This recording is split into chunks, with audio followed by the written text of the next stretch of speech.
ভগবান শ্রীকৃষ্ণের দ্বিতীয় স্ত্রী সত্যভামা ভগবান শ্রীকৃষ্ণকে দান করতে চেয়েছিলেন এবং অন্যান্য 7 পত্নীর মধ্যে দ্বিতীয় পত্নী ছিলেন সত্যভামা। আর তার যে 7 পত্নী ছিলেন তারা কেন এটা মেনে নিয়েছিলেন আর কেনই বা শ্রীকৃষ্ণকে দান হতে দিয়েছিলেন। নমস্কার বন্ধুরা, ধর্মোক্তি চ্যানেলের নতুন ভিডিওতে আপনাদের সবাইকে স্বাগত। শ্রীকৃষ্ণের লীলা অপার এবং দাপর যুগে তার জন্মই হয়েছিল যেন লীলা করার জন্য।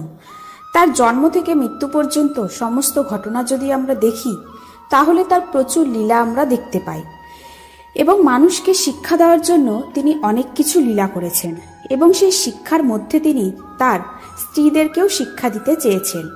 যা এমন কিছু কার্য আছে যা তিনি বন্ধ করতে পারতেন, কিন্তু তা তিনি বাধা দেননি।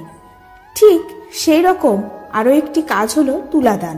বর্তমানে তুলাদান খুব প্রসিদ্ধ, অর্থাৎ যে ব্যক্তি তুলাদান করতে চাইছেন সেই ব্যক্তি এবং তার পাশের যন্ত্রে থাকবে সমপরিমাণ অর্থ বা সোনাদানা, যা ব্রাহ্মণকে দান করতে হবে।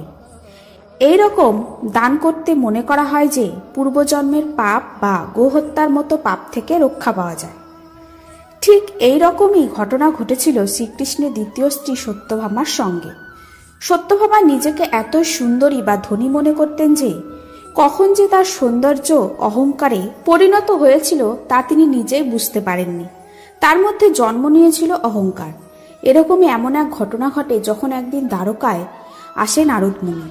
যখন সত্যভামা নারদ মুনিকে জিজ্ঞাসা করে যে কি করলে তিনি শ্রীকৃষ্ণকে পরের জন্মে স্বামী হিসেবে পুনরায় পাবে, তখন নারদ মুনি সত্যভামাকে বলেন যে তার প্রিয় বস্তু অর্থাৎ যে কোনো ব্যক্তি সব থেকে প্রিয় বস্তুকে দান করে দেয় তাহলে পরের জন্মে সেই ব্যক্তি বা বস্তু পুনরায় তার হতে পারে। সত্যভামা দেখলেন যে তার সব থেকে প্রিয় বস্তু বা ব্যক্তি হলেন ভগবান শ্রীকৃষ্ণ। তখন তিনি শ্রীকৃষ্ণকেই দান করতে উদ্যত হলেন এবং সত্যভামা মনে করলেন যে অষ্টভার্যার মধ্যে শ্রীকৃষ্ণ সব থেকে বেশি সত্যভামাকেই ভালোবাসতেন, কিন্তু সকলের কাছে প্রকাশ করতেন না। তিনি মনে করতেন তার মতো সুন্দর আর কেউ নেই, এমনকি রুক্মিণীও না।